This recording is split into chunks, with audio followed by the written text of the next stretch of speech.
જય શ્રી રામ. આસો નવરાત્રી એટલે કે માં દુર્ગાની, માં જગદંબાની શક્તિ અને ભક્તિનું પર્વ કે આપણે 9 દિવસ જુદા જુદા માતાજીની પૂજા કરતા હોઈએ છીએ. તેમાં પાંચમું નોરતું એટલે કે માં સ્કંદ માતાનું નોરતું એને કહેવામાં આવે છે. મિત્રો, સ્કંદ માતા એટલે કે એ પાર્વતીજી જ છે, એટલે કે હિમાલયના પુત્રી, જે શૈલપુત્રી જેને આપણે કહીએ છીએ, એ જ સ્કંદ માતા કે જે શંકર ભગવાનના જે પત્ની છે, જેને આપણે એના શંકર ભગવાનના પત્ની કહીએ છીએ, એ સ્કંદ માતા. અને એનું નામ સ્કંદ માતા શું પડ્યું એની પાછળ એક વાર્તા રહેલી છે. મિત્રો, સ્કંદ એટલે કે કુમાર સ્કંદ, જેને આપણે કાર્તિકેય કહીએ છીએ, શંકર ભગવાનના પુત્ર કાર્તિકેય, જેનું બીજું નામ સ્કંદ છે, જેને કુમાર કાર્તિકેય જેને પણ આપણે કહીએ છીએ. તો આખી વાર્તા એ રીતે છે કે જ્યારે સતીજી હવનમાં, યજ્ઞમાં જ્યારે પોતાનું બલિદાન આપી દીધું, ત્યારબાદ શંકર ભગવાન એ લગ્ન નહોતા કર્યા, ત્યારે તારકાસુર નામના રાક્ષસે તપસ્યા કરી, ઘોર તપસ્યા કરી બ્રહ્મદેવની. અને તેને બ્રહ્મદેવ પ્રસન્ન થઈ અને વરદાન માંગવાનું હતું, ત્યારે તેને અમૃતનું વરદાન માંગ્યું. ત્યારે બ્રહ્મદેવે તેને ના પાડી કે ભાઈ, સૃષ્ટિ ઉપર હું કોઈને અમૃતનું વરદાન ના આપી શકું. ત્યારે મહિષાસુર વિચારે છે કે તો હવે હું, મહાદેવ હવે લગ્ન કરશે નહીં, તો હું એવું વરદાન માંગુ કે મારો વધ એ મહાદેવની સંતાન જ કરી શકે, એ સિવાય મારો કોઈ વધ કરી શકે નહીં. અને સૌ એવું હતું કે મહાદેવ લગ્ન નહીં કરે. મિત્રો, બને છે કે તારકાસુરનો અત્યાચાર દિવસે ને દિવસે સમગ્ર સંસાર ઉપર, બ્રહ્માંડ ઉપર વધતો જાય છે. બધા જ લોકોને તે હેરાન કરે છે, અત્યાચાર કરે છે, ત્રાસ ગુજારે છે. ત્યારબાદ દેવો અને બધા જ લોકો મહાદેવ પાસે જાય છે અને એને લગ્ન કરવા માટે કહે છે કે તમે લગ્ન કરો. ત્યારબાદ મહાદેવ જે છે એ પાર્વતીજી સાથે લગ્ન કરે છે.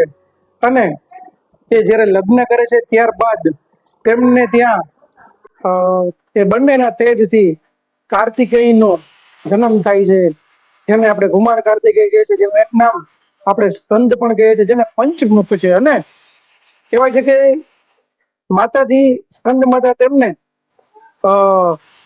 યુદ્ધ માટેનો કળા અભ્યાસ શીખડાવે છે. અને ત્યારબાદ તે તારકાસુર નામના રાક્ષસ સાથે લડાઈ કરવા જાય છે, જેમાં તે દેવલોકની સેનાના સેનાપતિ બને છે.